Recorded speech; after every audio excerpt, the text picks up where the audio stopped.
Eu ainda vou ler algumas coisas e a gente vai comentando, vai interagindo.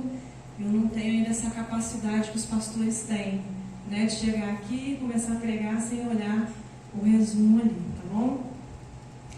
E outra coisa também que eu queria falar antes de iniciar. A pregação de hoje, ela foi idealizada, né? Deus vem me tocando há algum tempo para poder escrever sobre esses assuntos. E são assuntos que muitas pessoas não gostam de ouvir, né? Porque são assuntos que vai mexer com a nossa vida em geral, com a nossa reforma. Então, eu peço a vocês que não se sintam magoados, constrangidos com o que a gente vai estudar hoje, porque não foi algo que partiu da minha cabeça, né? Em oração, eu pedi a Deus confirmação do que eu deveria trazer, e Ele me confirmou. Então, que nós possamos ouvir, né, e tentar ver no que a gente precisa mudar, no que a gente precisa melhorar, o que a gente está errando, para que em breve nós possamos estar de pé no retorno de Jesus. Bem? Combinado? Vamos abrir nossa Bíblia em Mateus, capítulo 22, o versículo de 4 ao 13, que nós iremos ler.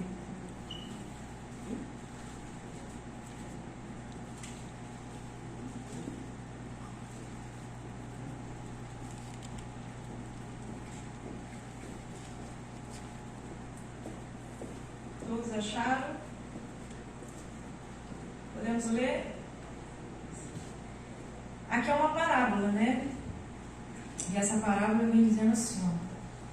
Depois enviou outros servos, dizendo: Dizei aos convidados: Eis que tenho o meu jantar preparado, os meus bois e cevados já mortos, e tudo já pronto. Vinde às bodas. Porém, eles, não fazendo caso, foram um para o seu campo e outro para o seu negócio.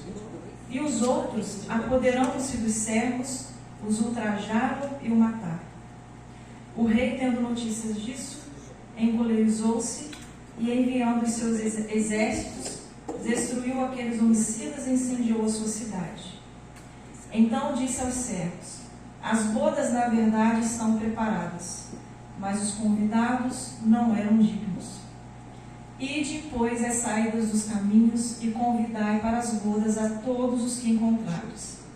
E os servos, saindo pelos caminhos, ajuntaram todos quanto encontraram, tanto os maus como bons. E a festa nupcial ficou cheia de quê? De convidados. O rei, entrando para ver os convidados, viu ali um homem que não estava trajado com o quê? O que estava faltando naquele homem? Vamos, gente, quero a participação de vocês. O que aquele homem não tinha que foi identificado? Isso, minha tradução diz assim: com as vestes nupciais. E disse-lhe: Amigo, como entraste aqui não tendo veste nupcial? E ele simplesmente emudeceu. Disse então o rei aos servos: Amarrai-o de pé e mão, levai-o e lançai-o nas trevas exteriores. Ali haverá pranto e ranger de dentes. Obrigada. Vocês repararam que no início do texto, o rei manda chamar o povo para participar da festa, né?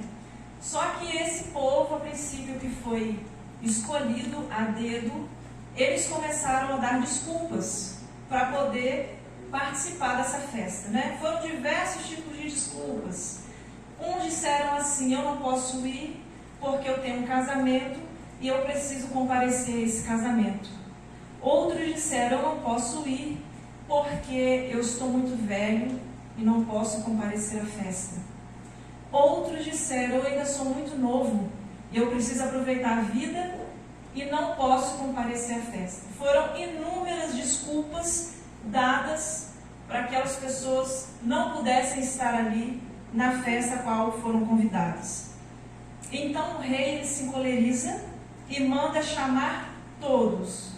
Além daquele grupo ali que havia sido selecionado, ele pede para os servos irem nas ruas e começarem a chamar os bons, os maus, todas as pessoas que eles encontrassem, porque a festa precisava estar cheia, né? A festa encheu e o rei, ele foi fazer o quê? Ele foi dar uma inspecionada no povo que estava ali, né? E aí ele verificou que havia uma pessoa que não estava trajada com as vestes nupciais. E ao perguntar ao homem como é que ele tinha entrado ali, qual a resposta que o homem deu? Vamos ver quem prestou atenção no texto. O que o homem falou para o rei, para o dono da festa? Ele não falou nada. Ele simplesmente emudeceu. Ele não tinha o que falar, ele não tinha resposta a dar. O rei mandou, buscar todos, bons, maus, e no pátio, ali provavelmente, antes de entrar para a festa, deveria haver ali alguns cabines, com roupas especiais, que as pessoas precisariam entrar, tirar as roupas que vieram e vestir, uma roupa especial para participar daquela festa. Mas esse homem, ao qual o rei identificou, ele não quis vestir a tal roupa, nupcial. Talvez ele tenha pensado que a roupa dele fosse mais bonita, mais bem costurada, ou de uma coloração mais bonita. Esse modelo fica melhor em mim. São diversas desculpas, E entrou para dentro da festa achando que ia se passar despercebido. Mas o rei o identificou e ele simplesmente emudeceu. Que lição que nós podemos tirar dessa parábola, Os que não se despojarem de suas vestes imundas, eles não participarão da ceia do Cordeiro. Quando Jesus voltar, os que não tiverem lavado suas vestiduras no sangue do Cordeiro ficarão de fora. Todos aqueles que vivem dando desculpas, como diz no início da parábola, para não consertarem suas vidas diante de Deus, ficarão de fora. E que desculpa nós daremos a Deus naquele dia? Qual será a nossa desculpa? Nenhum ser no universo, segundo a irmã White relata, ficará indesculpável. Ninguém terá desculpas para dar. Todos terão que emudecer, como diz a parábola, vem relatando para a gente. Quando Deus, que é o rei da festa, passar em revista os perdidos, e os perdidos olharem em seus olhos, e ele perguntar: diga que você não sabia que ingerir bebida alcoólica era errado, que ao invés de abandonar o mau hábito da bebida, você trocou a cerveja alcoólica e começou a beber uma tal cerveja que dizem que é sem álcool. Sabe? Vocês já viram isso por aí? O povo está se encaminhando por essa vereda, achando que a tal bebida não tem álcool, mas ela tem álcool sim, tá? Diga que você, Senhor, adventista do sétimo dia, não sabia que beber café é pecado. Vocês já leram isso no Espírito de Profecia? Que beber café é pecado? Põe um slide aí para mim.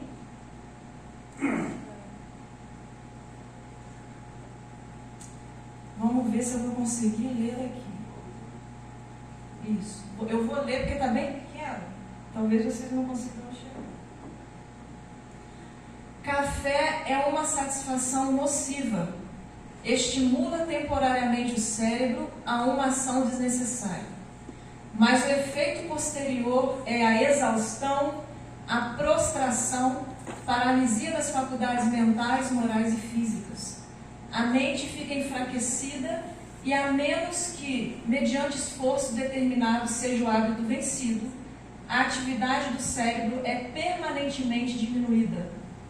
Todos esses irritantes dos nervos estão minando as forças vitais e o desassossego causado por nervos estragados, a impaciência, a fraqueza mental, tornam-se elementos contendores, antagônicos ao progresso espiritual. Não devem, então, os que advogam a temperança e a reforma estar alerta para neutralizar os males dessas bebidas prejudiciais? Em alguns casos é tão difícil cumprir com o hábito do chá e do café. Esse chá ali é o chá que tem cafeína, não é chá de erva não, tá, gente? Como é para os ébrios abandonar o uso da bebida?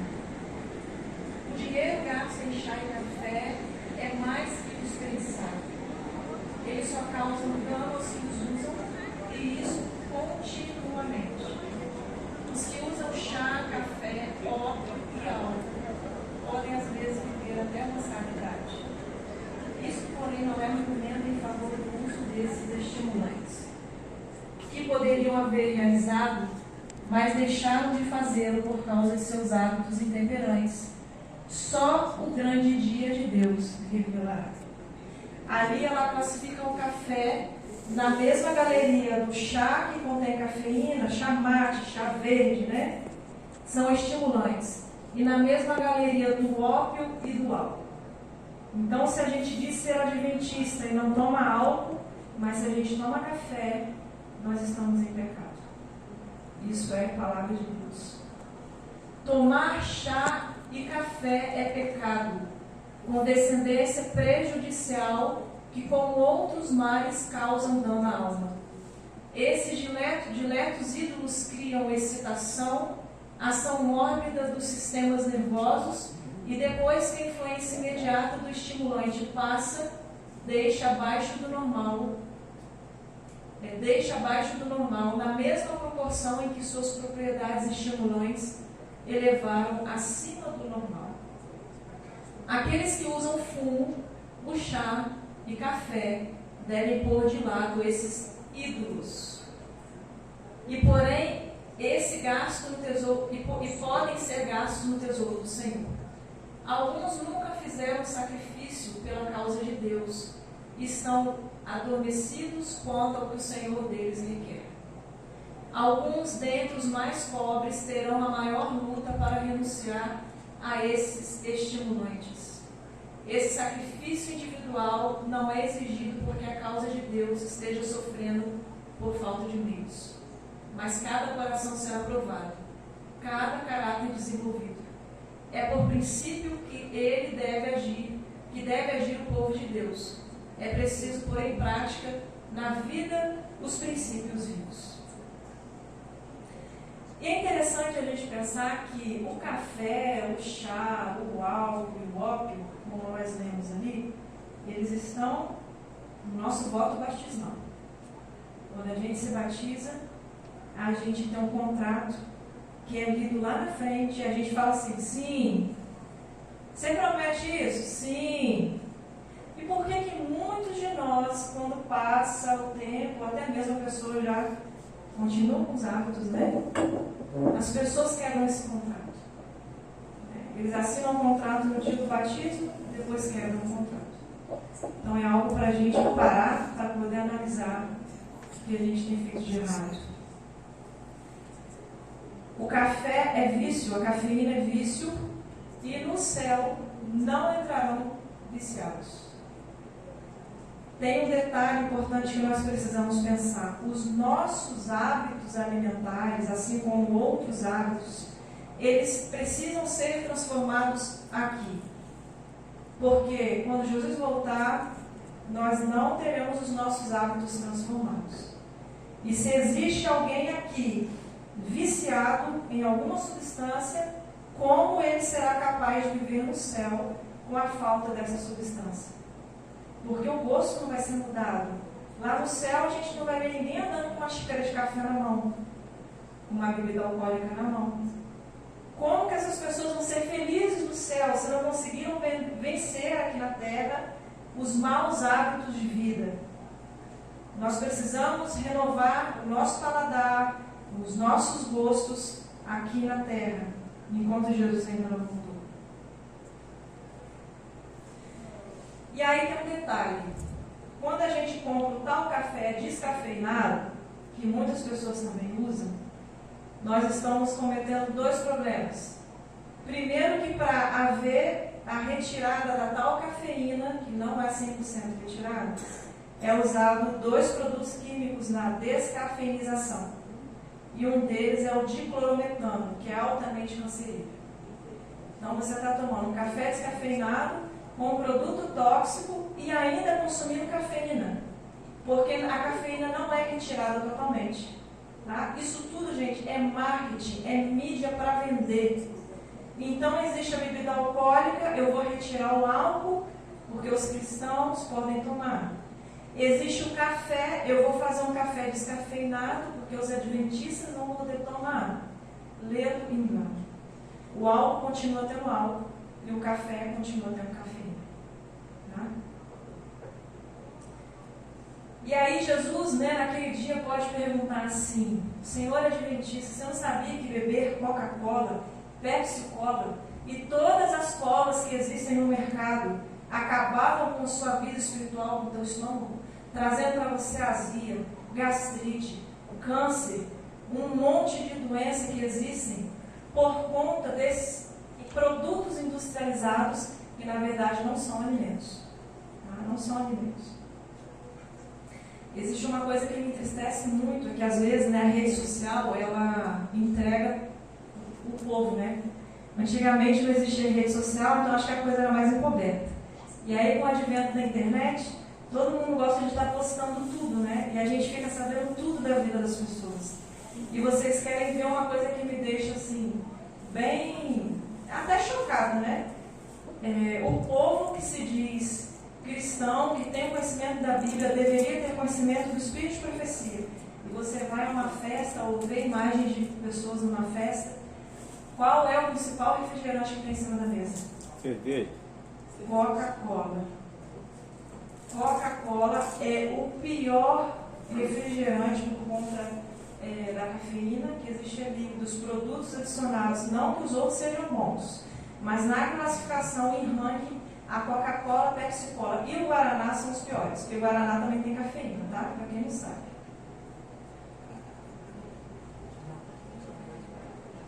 Vocês querem ver me matar, como eu acabei de falar, chegar num banquete e ver pessoas da igreja que deveriam ter esse conhecimento, e nós deveríamos levar esse conhecimento ao mundo, se banqueteando com aquilo que faz mal para o organismo, estragando o corpo. E aí depois essas pessoas, elas ficam doentes. E aí o que essas pessoas fazem? O Beto acertou. Fala, Beto. Vem aqui na igreja, irmão, ore por mim, eu estou doente, não sei o quê. Quando você vai investigar o porquê que aquela pessoa ficou doente? Por causa de maus hábitos alimentares. E a irmã White relatou no livro que se você transgride a lei da saúde, sabendo que Deus não leva em conta o tempo de ignorância, e depois você pede o teu irmão para orar por você, você está perdendo o teu tempo, porque Deus não vai te responder. Isso é muito sério. Deus não responde à oração daqueles que transgridem a lei da saúde. Tá? Você não sabia que criar seus filhos na frente de desenhos animados, principalmente desenhos da Walt Disney, é errado?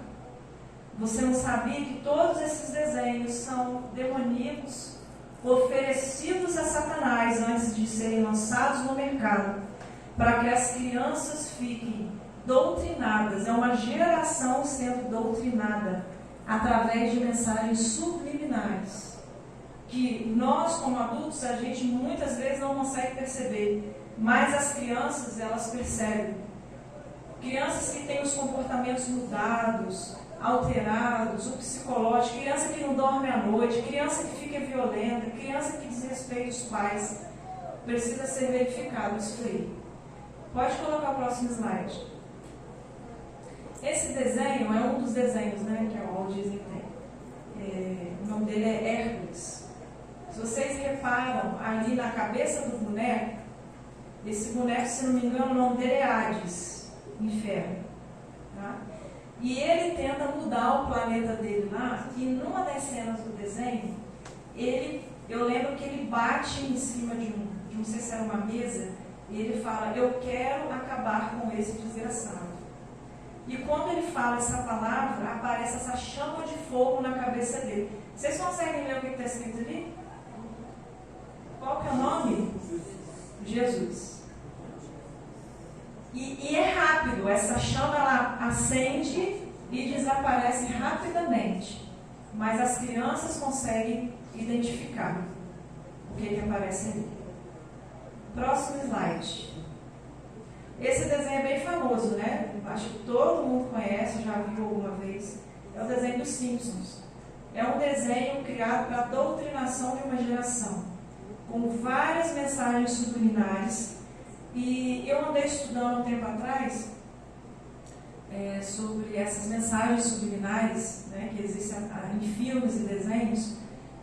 Interessante que muitas das coisas que aparecem nesse desenho aí, o desenho vai ao ar com um tipo de mensagem e depois de um tempo acontece algo no mundo exatamente ao que o desenho passou antes. Como, por exemplo, vocês conseguem ver lá, está circulado de vermelho, 9 e 2 torres, né? 9 do 11, 2 torres gêmeas. Isso na época foi muito comentado quando aquelas torres gêmeas foram derrubadas ali nos Estados Unidos. E esse desenho ele foi para o ar bem antes daquele evento. Tá? E existem diversas mensagens, se vocês procurarem na internet, vocês vão ver, né? Ali tem, naquele bonequinho de baixo, que é o seu nome, alguma coisa assim. O dólar, né? Tem um triângulo ali, onde pegaram bem no olho dele. Isso tem no dólar americano, né? Que é o olho de Lúcifer. Tá? Aquele olho que tudo vê, com a pirâmide inacabada da nova ordem mundial, que os grandes poderosos da Terra querem implantar e vão conseguir implantar. Tá? É uma pirâmide inacabada, aquilo ali chama olho de Lúcifer. Vocês imaginam as crianças todos os dias na frente de televisão, assistindo esses desenhos, assistindo filmes da Disney, da Walt Disney, e sendo doutrinadas por essas mensagens. Vocês acham que elas vão conseguir pegar uma Bíblia para ler? Vão ser crianças que vão conseguir ter a captação de parar, a concentração de ler a palavra de Deus? Não, porque até nisso eles modificam os desenhos, com flashes de imagem tão rápido nesses desenhos, que as crianças se tornam hiperativas. A gente tem visto surgir muito caso, de uma época para cá, de crianças hiperativas, autistas, com TDAH, muita também influência da própria mídia, do que as crianças assistem, modifica, isso já é comprovado cientificamente, a mudança cerebral dessas crianças. E não tem como haver concentração com a mente cheia dessas coisas, desse lixo, né? E aí a gente traz as crianças para a igreja e as crianças não conseguem ficar sentadas, não conseguem prestar atenção em nada, nada é atrativo, nada chama atenção, porque lá na casa dela, ela passa a maior parte do tempo na frente da televisão assistindo esse tipo de conteúdo. E Deus ele irá cobrar isso da gente, porque a Bíblia fala que naquele dia Ele vai pedir conta dos nossos filhos, o que nós fizemos com a educação deles. E aí talvez Jesus, né, ele pergunte naquele dia, você não sabia que comer carne de porco era pecado, assim como tomar café também é pecado? Que todas as vezes que você ia se alimentar, às vezes a gente sai, vou dar um exemplo aqui da pizza, né, que é bem mais popular, e aí às vezes a gente pede um sabor sem saber mais ou menos e vem um molho ali por cima. Vocês já viram isso? Às vezes vem uma calabresa, às vezes vem um bacon misturado, a gente vai comer, tem um feijão misturado com bacon, e aí você tira o que estava por cima para não desperdiçar a comida que você já pediu, porque também foi cara, e aí aproveita o que está por baixo. Eu vou tirar a calabresa, vou tirar o bacon e eu como o que está por baixo, né? E muitas pessoas falam assim, irmão, isso não tem nada a ver não, isso é pecado. Eu vou tirar o que está aqui e por baixo eu vou comer. Que todo alimento estava contaminado Não adianta a gente retirar aquele caldinho, porque a Bíblia fala que até a panela a gente tem que quebrar. Se a panela for de barro, a gente tem que quebrar, porque já contaminou todo o alimento, né?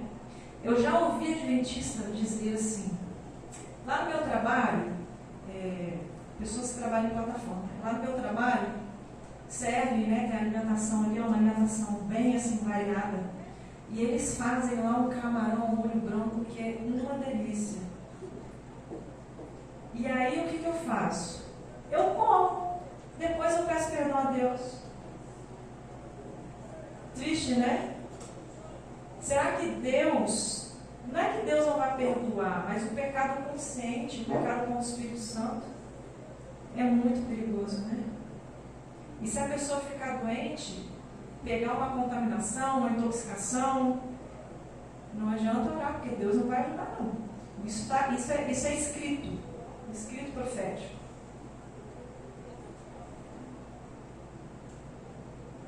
Coloca para mim, eu acho que tem um slide aí, fazendo um favor. Passagem bíblica, né, Isaías 66, 17, diz lá, os que se santificam e se purificam nos jardins, uns após outros, os que comem carne de porco e abominação. E o que vem depois ali? E o rato juntamente serão consumidos, diz o Senhor. Deus não admite esse tipo de alimentação. Pode passar próximo. Ali é uma pizza, né, igual eu falei com vocês. E tem um ratinho passeando por cima dela ali. Vocês tirariam um rato, comeriam o que está por baixo? Por quê? Porque está contaminado. E por que muitas vezes pessoas da igreja se fazem de bobas, né? Se fazem de tolas? Eu vou tirar só esse bacon que está aqui, essa calabresa, e vou comer o resto. Está comendo comida contaminada. Porque nós acabamos de ler o versículo ali, que Deus compara o porco com o rato. É comida contaminada, e ele diz que é abominação. E ele irá destruir os que praticam tais coisas. Hoje nós podemos nos desmanchar em desculpas, como aquele povo da parábola, né, que o rei foi chamar e cada um deu uma desculpa para participar da festa. Mas no dia de Deus nós iremos emudecer, porque nós não teremos desculpa para dar. Quando Jesus começar a fazer essas perguntas, nós não teremos o que responder. A Bíblia diz que Deus ele não toma em conta o tempo de ignorância. Aqueles que não sabem não serão julgados pelo que não sabem. Por quê? Porque tudo está fielmente anotado. Nós sabemos que existem livros de registro no céu e que existe um anjo, né, que anda bem pertinho assim de nós, anotando as nossas ações, a nossa fala. Está tudo sendo canetado lá nesse livro. E aí nós não teremos desculpa para dar. Tudo que nós ouvimos, as orientações que nós recebemos ao longo da nossa história nessa terra, e aquilo que a gente não obedeceu, que a gente deixou de fazer. Naquele dia, essas pessoas terão que obedecer. Pode passar o próximo slide. Ali são cenas de diversas novelas que vão ao ar, né, principalmente na Rede Globo de televisão, que são as mais famosas, as mais assistidas, as que chamam mais atenção. E olha o nome das novelas: A Viagem, Espiritismo Puro, Desejo Proibido, Sete Pecados, Um Anjo que Caiu do Céu, Estrela Guia, Eterna Magia, A Cor do Pecado, Anjo Mau. São nomes bem sugestivos, né? Será que nós vamos falar para Deus que nós não sabíamos que ver novela também era errado? Que estávamos abrindo um portal para Satanás entrar dentro da nossa casa? Gente, isso não é fanatismo que eu estou falando. Muitas pessoas podem pensar, né? Mas isso é fanatismo, isso gente, eu esqueci até o nome que eu ia dar aqui. Me lembra aí, Charles. Que eu falo da maçonaria, que são... Não, tem outro não, daqui a pouco eu vou lembrar e eu falo. Teoria da conspiração. Muito obrigada. Isso mesmo. Isso é teoria da conspiração, isso é fanatismo, isso é loucura da cabeça da gente.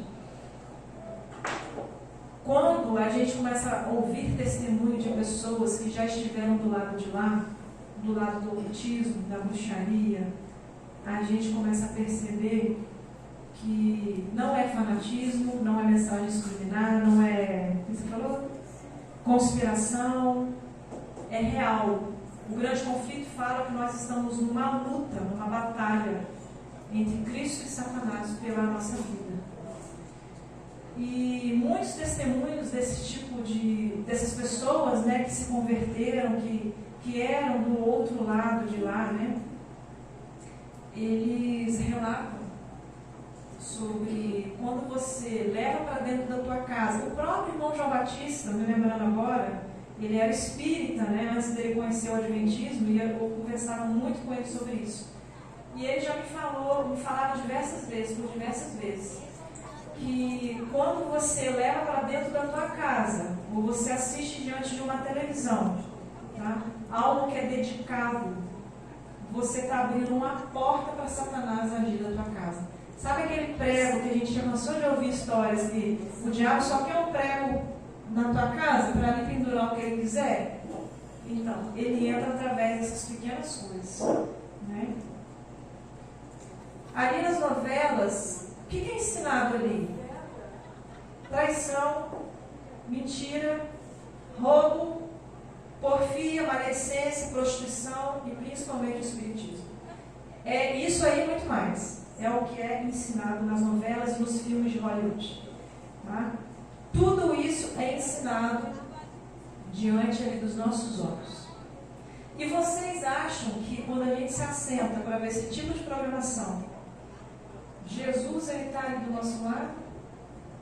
O anjo de Deus está do nosso lado? Vocês acham que eles vão se dar a esse trabalho de sentar e assistir aquilo ali com a gente? Não.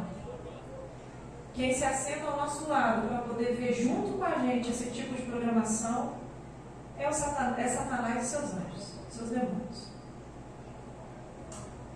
Um ex-pai de santo convertido ao Evangelho, eu assisti o testemunho dele, ele não é adventista, ele é de uma outra denominação. E ele estava dando o testemunho dele. Ele trabalhava para a Rede Globo. Ele tinha um grande centro eu acho que era no Nordeste. E ali ele começou a relatar como é que funcionava. Ele era bem conhecido, tá, daquela região.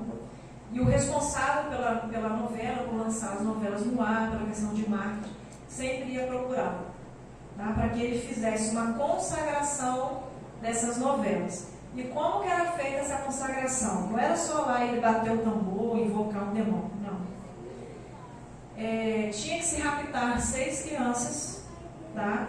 Essas crianças eram mortas para que Satanás bebesse o sangue delas. E a novela pudesse ir para o ar e a novela tinha um grande sucesso. Essas crianças que somem, ele falando isso, contando o testemunho dele, tá? Gente, você sabe essas crianças que somem e que nunca mais é achada, que ninguém nunca mais vê, os pais ficam a vida toda procurando, nunca mais aparece? Essas crianças são raptadas para trabalhos, tá? Para lançar filme, para lançar novela, para lançar desenho. E não é só no Brasil que acontece isso.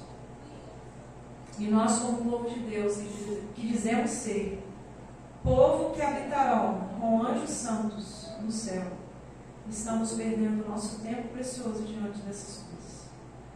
E Deus cobrará isso de nós. Porque nós estamos nos perdendo e fazendo a nossa família também se perder. Muitas vezes os nossos filhos, que ainda são pequenos, e que nós precisamos ensiná-los, né? Quantas vezes nós já ouvimos, pelo menos eu ouvia muito isso quando eu me batizei há 15 anos atrás, que usar maquiagem, joia, adorno, e no entanto isso tem tomado conta da nossa igreja. Isso inundou dentro da igreja de uma tal maneira que Deus vai ter que fazer uma reforma, eu não sei como, para isso ser retirado do meio do povo dele. Tá? Quando eu entrei para essa igreja há 15 anos atrás, eu fui batizada na Central e frequentei a Central por um bom tempo. Né? Ninguém subia no púlpito para fazer nada se tivesse com qualquer tipo de pintura na cara. Não subia. Se tivesse com roupa transparente, com roupa curta, com roupa colada, não fazia nada.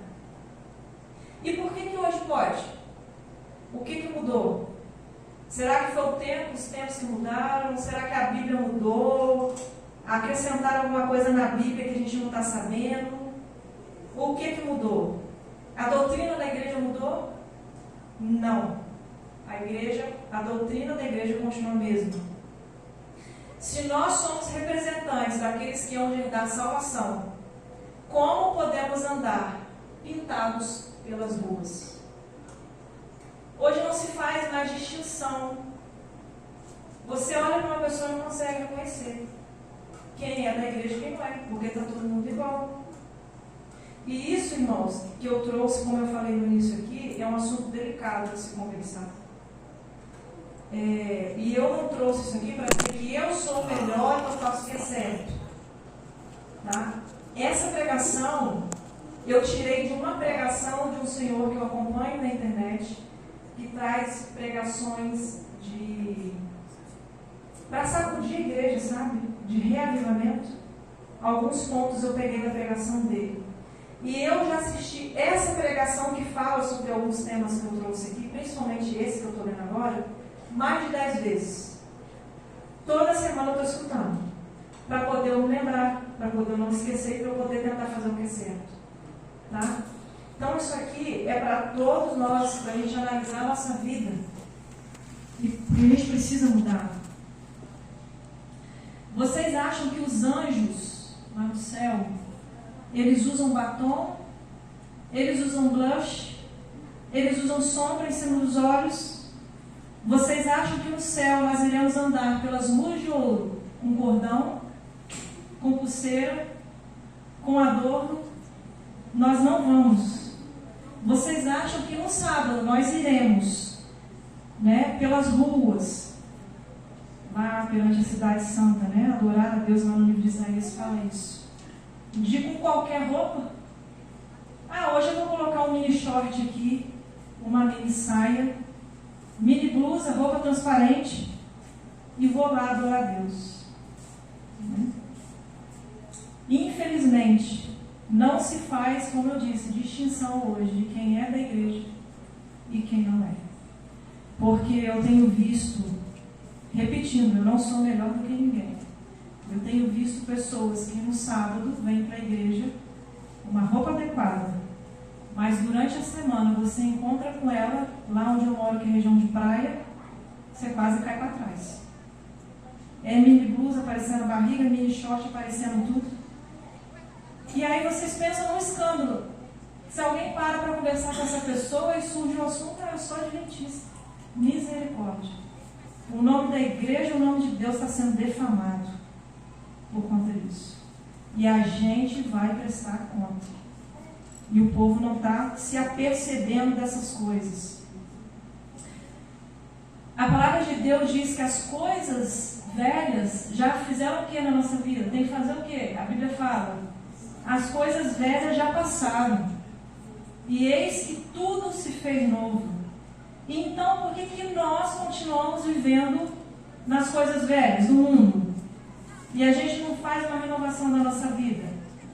E a Bíblia diz que aquele que ama o mundo e as coisas que existem no mundo, o amor de Deus não está nele. Isso não é palavra minha, isso está escrito na Bíblia. Não é? Eu acho que então o próximo slide, pode passar aí. Tá, vou ler aqui. Fala sobre vestimento. A irreverência incentivada pelo vestuário. Está no livro Testemunhos Seletos, volume 2. Todos deveriam ser ensinados a trajar-se com asseio e decência. Sai, porém, se esmerarem no adorno exterior que é impróprio para a casa de Deus. Ali está falando o quê? O adorno exterior. cumpre evitar toda ostentação em matéria de roupa, que somente serviria para estimular a irreverência. Deve-se cuidar estritamente de toda a questão do vestuário, seguindo à risca as prescrições bíblicas. A moda é uma deusa que impera no mundo, e não raro se insinua também aonde? Na igreja. A igreja deve também, a esse respeito, fazer da Bíblia sua norma de vida, e os pais fariam bem em meditar seriamente nesse assunto. A Ani está falando da nossa vestimenta e dos nossos adornos, né? O julgamento, irmãos, na Bíblia diz que começará por onde? Vai começar lá fora? O julgamento começará pela casa de Deus e começará pelo alto escalão da igreja. Não vai começar pelo irmãozinho, coitadinho, que está chegando agora, que não conhece nada. Não. Vai começar pelos pastores, pelos anciãos, que estão permitindo essas coisas que a gente já conversou, já leu, já meditou, entrarem para dentro da igreja. Porque muitos pastores pensam que se chamar a atenção do irmão, se conversar, se falar, o irmão vai embora e nunca mais vai voltar. Coitadinho do irmão. Vocês acham que lá no antigo Israel alguém passava a mão na cabeça de alguém, dos profetas? Eles andavam pelas ruas clamando dia e noite sem parar para poder levar o povo para a correção. E quem não queria ser corrigido sofria castigo. E agora não vai ser diferente. Deus, quando Ele chama, né, os líderes da igreja, como os pastores, os anciãos que são votados em comissão, são para que eles possam manter o povo no caminho, né, na luz que Deus quer. E quando isso não acontece, não está acontecendo, muitos com medo, né, não vão magoar o irmão, e aí a igreja se torna uma verdadeira bagunça. A gente entra dentro da igreja e fica assustado. Os mais antigos, né, eu 15 anos atrás, como eu falei para vocês, eu entro dentro de algumas igrejas e eu fico assustada. Eu falei, o que está acontecendo? Na minha época você tinha que vir de saia, as mulheres. Hoje você está vendo um monte de gente lá no fundo de calça. Você não podia usar isso, você não podia usar aquilo, você não podia usar aquilo, manter a modéstia cristã, a vestimenta. Hoje está tudo pode, hoje está permitindo tudo. Né? E por essas coisas Deus fala na palavra dele, e se possível, seria enganar os próprios escolhidos. Eu creio fielmente que Jesus está às portas de voltar a este mundo. Falta muito pouco tempo. As profecias estão se cumprindo no mundo religioso, no mundo econômico. A gente vê noticiários todos os dias, catástrofes, matança. Parece que o ser humano está todo perturbado. E se Jesus ele demorar muito para voltar, acho que não vai existir nem mais gente nesse planeta Terra para contar a história. E ele fala que por causa dos escolhidos, ele abreviaria o tempo. Né? E nós, como igreja, nós precisamos nos atentar ao chamado de Deus para essa mudança na nossa vida. Ver o que a gente tem feito de errado, o que a gente precisa melhorar, pedir a Deus misericórdia para nos transformar. Porque pela gente mesmo, a gente não consegue mudar nada. Né? Mas pelo poder de Deus, pelo poder do Espírito Santo, a gente pode ser moldado como testemunhas fiéis de Cristo, né, para levar e proclamar as 3 mensagens angélicas que nós estudamos aqui na lição para o mundo. Interessante que essa semana eu não estudei lição. Foi muito corrida, eu não consegui estudar nada, eu fui estudar na sexta-feira. E aí quando eu li a parte, não sei se é de quarta ou de quinta, se vocês depois chegarem em casa e quiserem ler, fala exatamente sobre o que eu estou falando hoje. Dar glória a Deus na nossa alimentação, no nosso vestuário, no nosso testemunho pessoal, porque Jesus está voltando. A gente tem uma mensagem a dar ao mundo. A gente tem as 3 mensagens angélicas para proclamar para as pessoas que estão aí fora. E como que a gente tem que estar visualmente, espiritualmente? Será que a gente vai, irmão, a gente vai chegar na rua e só, Jesus está voltando, é assim, assado frito, a gente tem que agir assim, fazer assado, e a pessoa olha para a gente não condiz com nada daquilo que a gente está falando. Que testemunho é esse? Que poder é esse que vai ter na vida de alguém? Nenhum. Vamos ler o livro de 1 Samuel, capítulo 3, versículo 13 e 14.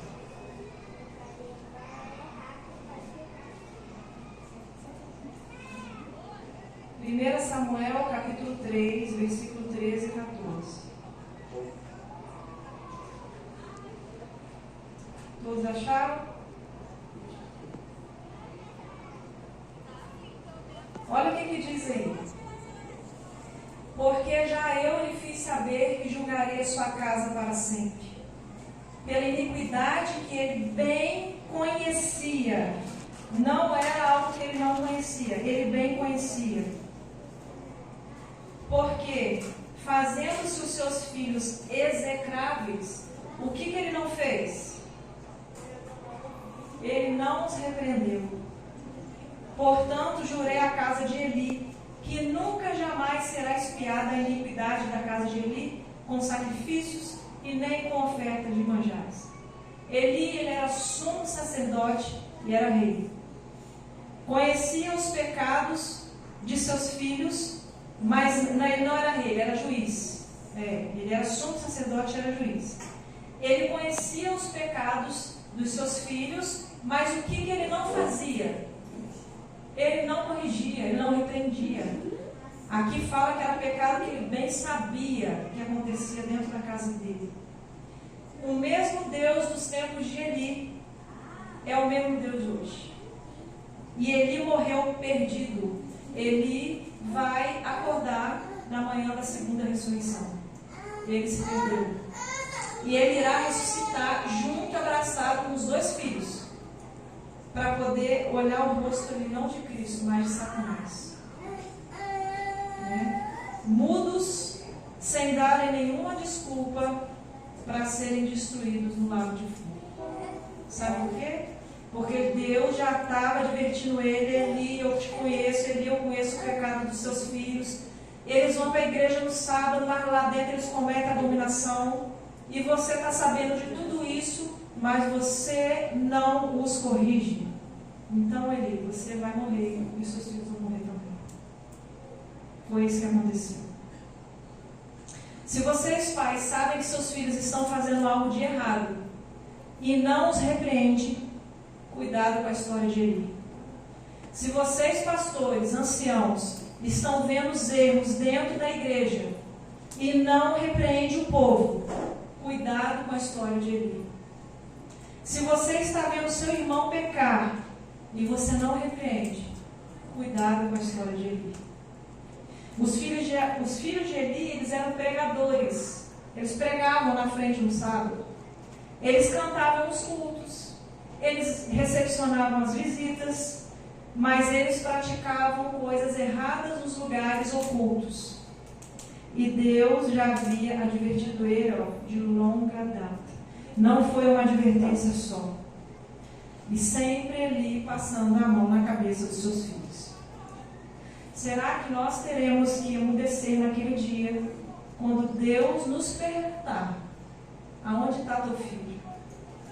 O que você fez com os filhos que eu te dei? Como que os teus filhos se portavam na minha casa no dia de sábado?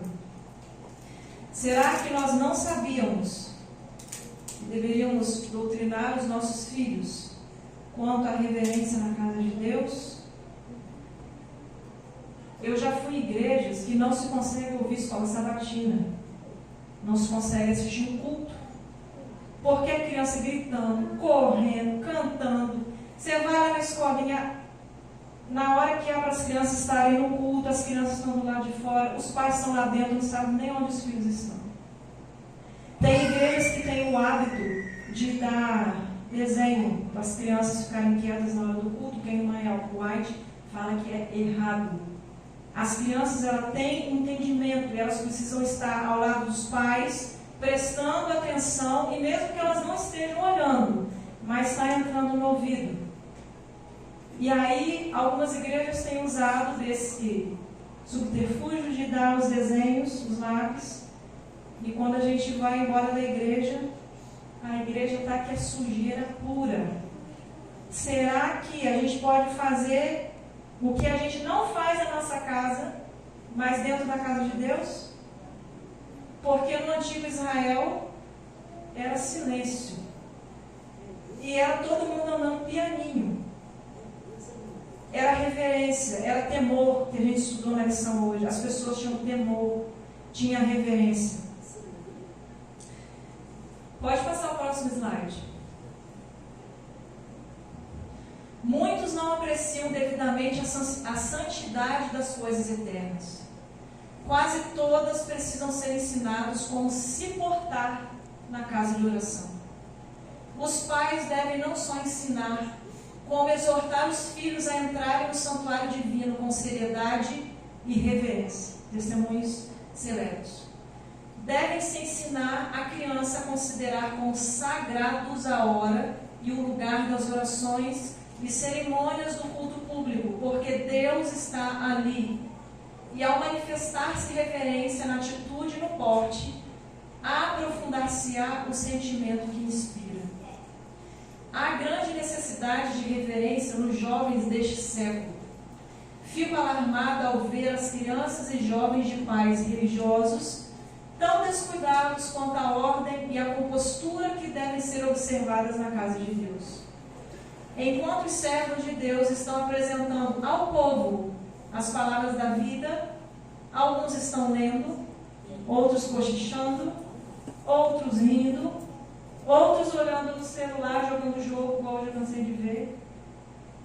Seus olhos estão pecando ao desviar a atenção dos que o cercam. Caso se permita que tal hábito não seja reprimido, ele crescerá e influenciará outras pessoas a fazerem o mesmo. Não tenhais tão pouca reverência pela casa e o culto de Deus, a ponto de palestrar uns com os outros durante o sermão. Se os que cometem essa falta pudessem ver os anjos de Deus, observando e anotando as suas ações, encher-se-ia de vergonha e desprezo de si próprios. Deus quer ouvintes atentos. Foi enquanto os homens dormiam que o joio foi semeado no meio do trigo. A irmã White que escreveu, inspirada por Deus. Pode passar o próximo, por favor. O que vocês veem ali?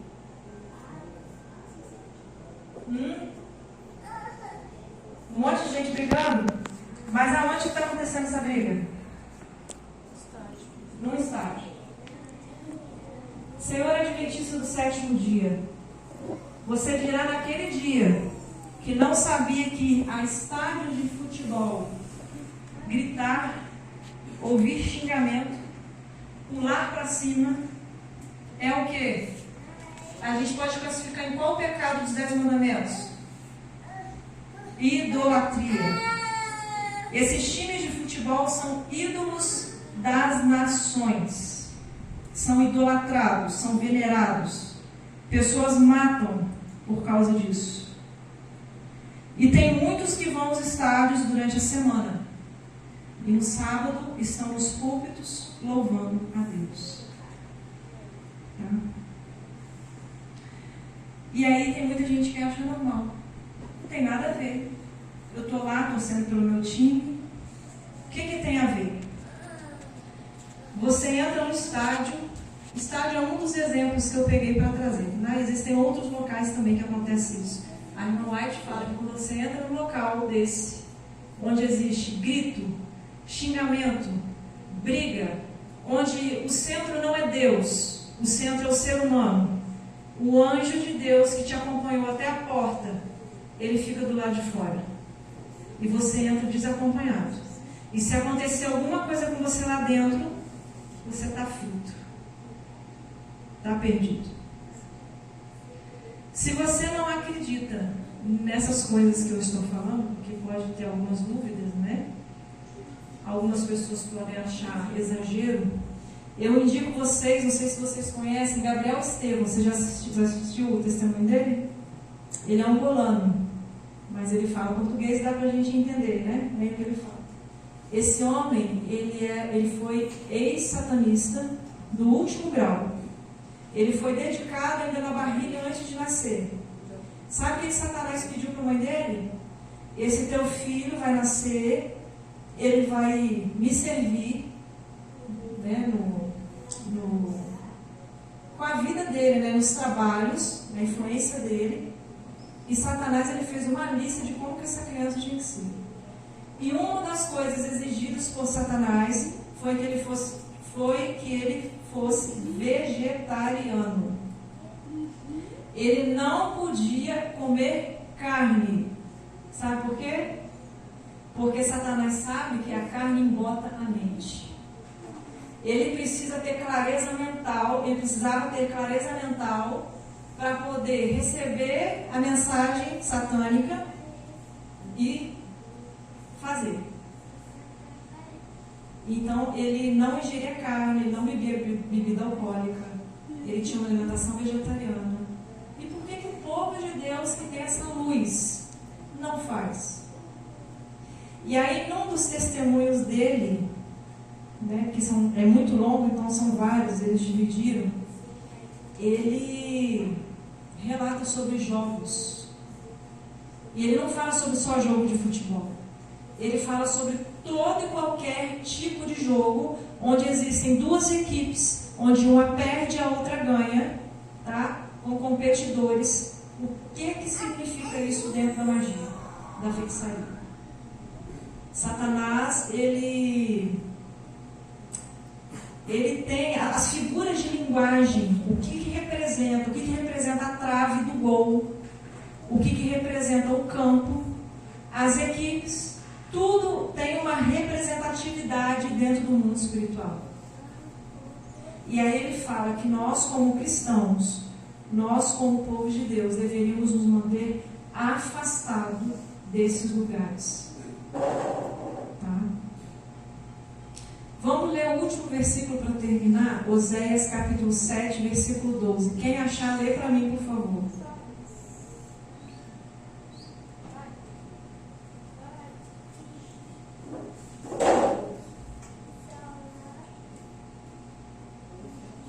Oséias capítulo 7, versículo 12.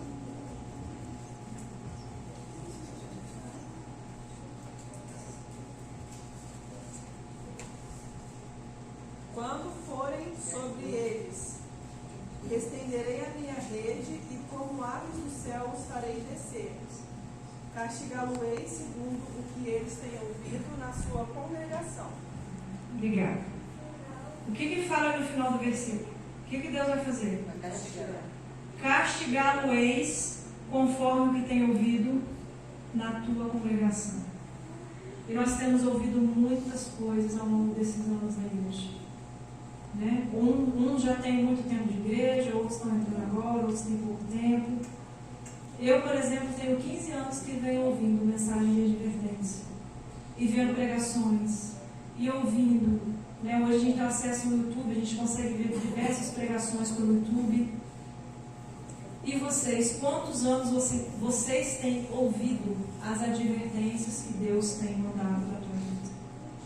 Quantos anos você tem sido ensinado, você tem lido coisas de advertência que Deus quer que você mude na tua vida?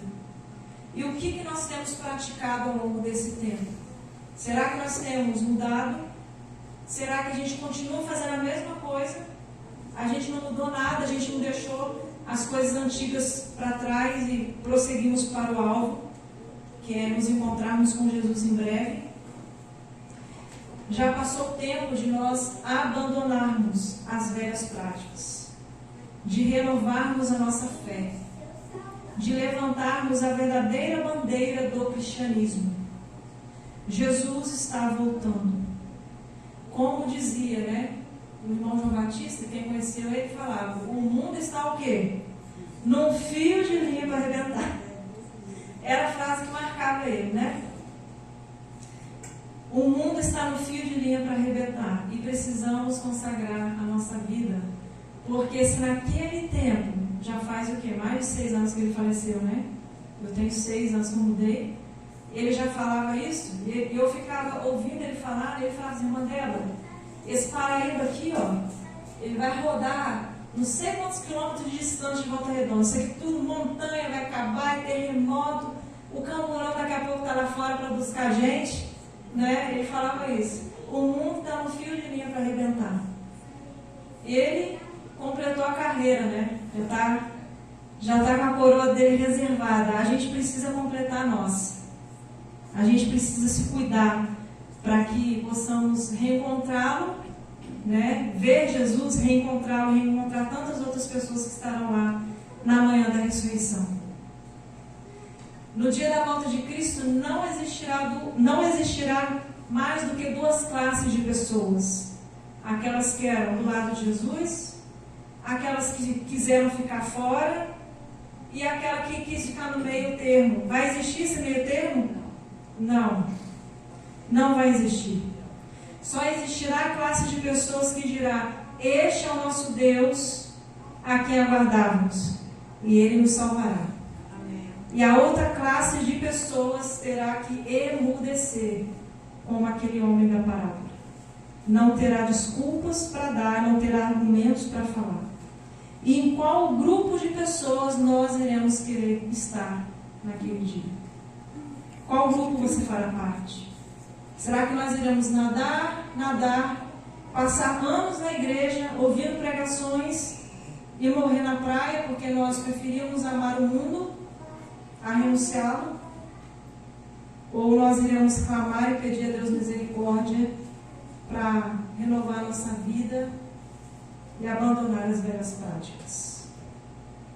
Se Jesus voltasse hoje, de qual lado nós estaríamos? É uma pergunta para a gente pensar.